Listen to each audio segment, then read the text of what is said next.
Students, current affairs 2017కు స్వాగతం సుస్వాగతం అండి. ఈ వీడియోలో మనం 2017కు సంబంధించిన current affairs multiple choice questions నేర్చుకుందాం. వాటిని సమాధానాలు వివరణలతో తెలుసుకుందాం. ఫస్ట్, 11వ అంతర్జాతీయ ముంబై మారథాన్ పరుగు పందెంకు సౌహార్ద రాయబారిగా ఎవరు నియమితులయ్యారు? 14వ అంతర్జాతీయ ముంబై మారథాన్ పరుగు పందెంకు సౌహార్ద రాయబారిగా ఎవరు నియమితులయ్యారు? డేవిడ్ రుడిషా.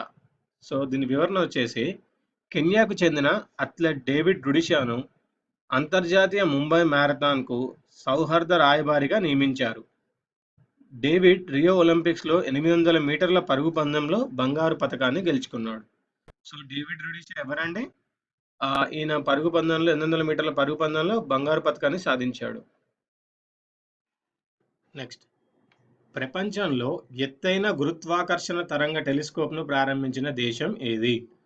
ప్రపంచంలో ఎత్తైన గురుత్వాకర్షణ తరంగ టెలిస్కోప్ను ప్రారంభించిన దేశం చైనా అండి.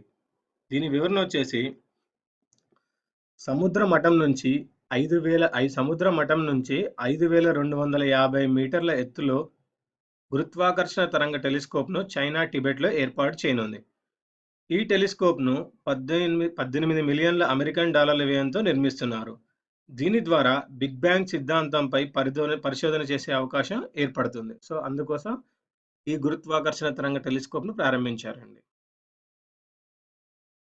అంతర్జాతీయ పతంగుల ఉత్సవం 2017ను ఎక్కడ నిర్వహించారు? అంతర్జాతీయ పతంగుల ఉత్సవం 2017ను ఎక్కడ నిర్వహించారు? అహ్మదాబాద్లో అండి, అహ్మదాబాద్. దీని వివరణ వచ్చేసి, పర్యాటకుల గమ్యస్థానం గుజరాత్ అనే థీమ్తో ఈ ఉత్సవాలను అహ్మదాబాద్లో నిర్వహించారు.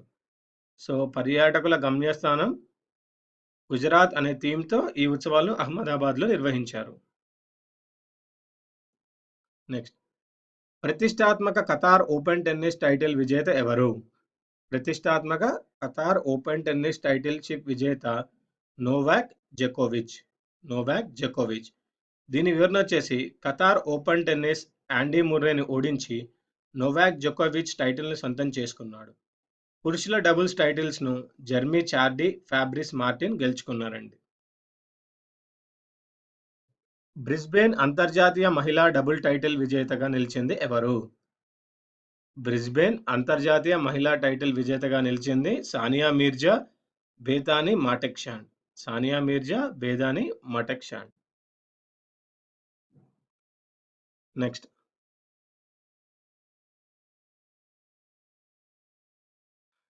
అమెరికా ప్రతిష్టాత్మకంగా ప్రారంభించిన బెటర్ మేక్ రూమ్ విద్యా ప్రచార కార్యక్రమానికి భారత సంతతికి చెందిన ఏ విద్యార్థుల సలహా బోర్డుకు ఎంపికైంది? అమెరికా ప్రతిష్టాత్మకంగా ప్రారంభించిన బెటర్ మేక్ రూమ్ విద్యా ప్రచార కార్యక్రమానికి భారత సంతతికి చెందిన ఏ విద్యార్థుల సలహా బోర్డుకు ఎంపిక అయింది? శ్వేత ప్రభాకరన్ అండి. దీని వివరణ వచ్చేసి, భారత సంతతికి చెందిన 16 సంవత్సరాల Shweta Prabhakaran better make room విద్యా ప్రచార కార్యక్రమం బోర్డులో సలహా బోర్డుకు ఎంపికైందండి. ఇటీవల directorate general of foreign trade ఏ వస్తువుల దిగుమతుల మీద నిషేధం విధించింది?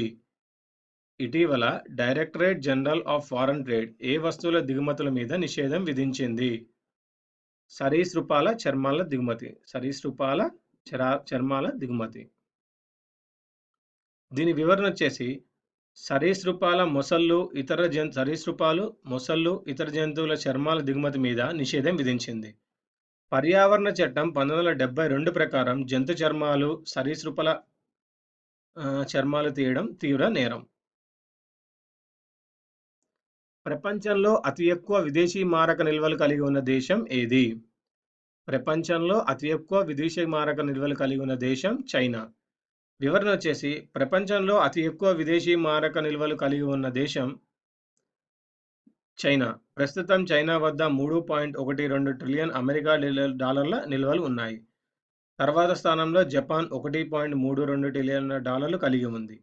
డిసెంబర్ 30వ తేదీన ఆర్బీఐ భారత విదేశీ మారక నిల్వలు 360 బిలియన్ అమెరికన్ డాలర్లకు పెరిగాయని ప్రకటించింది. ఫస్ట్ వచ్చేసి ఎవరండి? చైనా అండి, 3.12 ట్రిలియన్లు. దాని తర్వాత స్థానంలో జపాన్. 1.32 ట్రిలియన్లు. భారత కరెన్సీని ఎన్ని దేశాలు చట్టబద్ధ ద్రవ్యంగా గుర్తించాయి?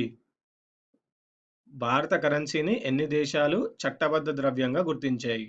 5 దేశాలండి. వివరణ వచ్చేసి భారత కరెన్సీని నేపాల్, భూటాన్, బంగ్లాదేశ్, మాల్దీవులు, జింబాబ్వే చట్టబద్ధ ద్రవ్యంగా గుర్తించాయి. నవంబర్ 8న పెద్ద నోట్ల రద్దు నేపథ్యంలో నేపాల్ ప్రభుత్వం ఇబ్బందుల్ని ఎదుర్కొంది. ఇటీవల నేపాల్ జాతీయ బ్యాంక్ $1 బిలియన్ నోట్లను పంపమని ఆర్బీఐని కోరింది. ఇటీవల నేపాల్ జాతీయ బ్యాంక్ $1 బిలియన్ నోట్లను పంపమని ఆర్బీఐని కోరింది. ప్రపంచంలోనే ఎత్తైన సోలార్ టవర్ను ఏ ప్రాంతంలో ప్రారంభించారు? ప్రపంచంలోనే ఎత్తైన సోలార్ టవర్ను ఏ ప్రాంతంలో ప్రారంభించారు? నెగవ్ ఎడారి అండి. నెగవ్ ఎడారి. దీని వివరణ వచ్చేసి ఇజ్రాయిల్లోని నెగవ్ ఎడారిలో ప్రపంచంలోనే ఎత్తైన సోలార్ టవర్ను నిర్మిస్తున్నారు. దీని ఎత్తు 250 మీటర్లు. ఈ టవర్ చుట్టూ 50-100 హెలియోసోట్ ఆదాలు ఏర్పాటు చేస్తున్నారు. వీటి ద్వారా సౌర విద్యుత్ని ఉత్పత్తి చేస్తారు. నెక్స్ట్, ప్రపంచంలో ఎఫ్ఎం రేడియో సేవలను పూర్తిగా రద్దు చేసిన మొదటి దేశం ఏది? ప్రపంచంలో ఎఫ్ఎం రేడియో సేవలను పూర్తిగా రద్దు చేసిన మొదటి దేశం నార్వే. దేశంలో జాతీయ రేడియోల అభివృద్ధి కోసం ఎఫ్ఎం రేడియోను నార్వే రద్దు చేసింది. డెన్మార్క్, స్విట్జర్లాండ్, యూకే దేశాలు కూడా ఎఫ్ఎం రేడియో సేవలను రద్దు చేయాలనే ఆలోచనలో ఉన్నాయి. నార్వేతో పాటు ఏ దేశాలు కూడా రెడీగా ఉన్నాయండి? డెన్మార్క్, స్విట్జర్లాండ్, యూకే దేశాలు కూడా రెడీగా ఉన్నాయి. ఆంధ్రాకు చెందిన శాస్త్రవేత్తలు నోబెల్ బహుమతి సాధిస్తే ఎన్ని కోట్ల నగదు బహుమతి ఇస్తామని ఆంధ్రప్రదేశ్ రాష్ట్ర ప్రభుత్వం ప్రకటించింది? ఆంధ్రాకు చెందిన శాస్త్రవేత్తలు నోబెల్ బహుమతిని సాధిస్తే ఎన్ని కోట్ల నగదు బహుమతి ఇస్తామని ఆంధ్రప్రదేశ్ రాష్ట్ర ప్రభుత్వం ప్రకటించింది? 100 కోట్లండి. 100 కోట్లు. దీని వివరణ వచ్చేసి తిరుపతిలోని పద్మావతి విశ్వవిద్యాలయం ప్రాంగణంలో నిర్వహించిన జాతీయ పిల్లల సైన్స్ కాంగ్రెస్లో ఆంధ్రప్రదేశ్ నుంచి నోబెల్ బహుమతి సాధించిన వారికి 100 కోట్ల నగదు బహుమతిని ఇస్తామని చంద్రబాబు నాయుడు గారు ప్రకటించారండి. ముఖ్యమంత్రి చంద్రబాబు నాయుడు గారు ప్రకటించారు. 40వ యశ్ చోప్రా స్మారక పురస్కారానికి ఎంపికైంది ఎవరు? 4వ యశ్ చోప్రా 4వ యశ్ చోప్రా స్మారక పురస్కారానికి ఎంపికైంది ఎవరు? ఆన్సర్ షారుఖ్ ఖాన్ అండి.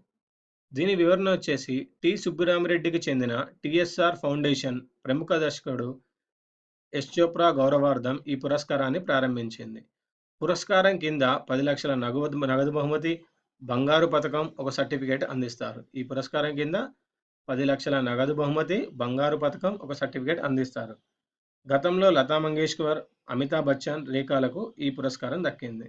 గతంలో ఎవరికి దక్కిందండి ఈ పురస్కారం? లతా మంగేష్కర్, అమితాబ్ బచ్చన్, రేఖాలకు ఈ పురస్కారం దక్కింది. ఇప్పుడు వచ్చేసి షారుఖ్ ఖాన్ గారికి వచ్చిందండి.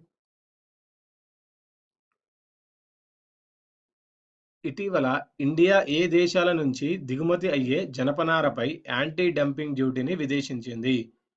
ఇటీవల ఇండియా ఏ దేశాల నుంచి దిగుమతి అయ్యే జనపనారపై యాంటీ డంపింగ్ డ్యూటీని విధించింది? బంగ్లాదేశ్ అండి. బంగ్లాదేశ్. ప్రపంచంలో అతిపెద్ద బుల్లెట్ రైలును ప్రారంభించిన దేశం ఏది? ప్రపంచంలో అతిపెద్ద బుల్లెట్ రైలును ప్రారంభించిన దేశం చైనా అండి. దీని వివరణ వచ్చేసి చైనా ప్రపంచంలో అతి పొడవైన బుల్లెట్ రైలు వ్యవస్థను బీజింగ్ నుంచి కున్మింగ్ మధ్య ప్రారంభించింది. షంగ్రీలా ఆఫ్ ది వరల్డ్ అనే పేరుతో బుల్లెట్ రైలు వ్యవస్థను ప్రారంభించింది. ఈ రెండు ప్రాంతాల మధ్య దూరం 2760 కిలోమీటర్లు. ఏ రెండు ప్రాంతాల మధ్య దూరం అండి? బీజింగ్ నుంచి కున్మింగ్. ఓకే, ఇది ప్రపంచంలోనే అతిపెద్ద బుల్లెట్ రైలును ప్రారంభించిన దేశం చైనా అండి. ఇటీవల ఇండియా ద్వీపాల పర్యాటక ఉత్సవాలు 2017ను ఎక్కడ ప్రారంభించారు? ఇటీవల ఇండియా ద్వీపాల పర్యాటక ఉత్సవాలు 2017ను ఎక్కడ ప్రారంభించారండి? పోర్ట్ బ్లేర్లో. ఇవ్వండి ఈ వీడియోలోని current affairs multiple choice questions 2017కి సంబంధించినవండి. ఈ వీడియో మీకు నచ్చినట్టయితే లైక్ చేయండి, సబ్స్క్రైబ్ చేయండి, షేర్ చేయండి. వచ్చే వీడియోలో మరికొన్ని కరెంట్ అఫైర్స్ కలుద్దాం.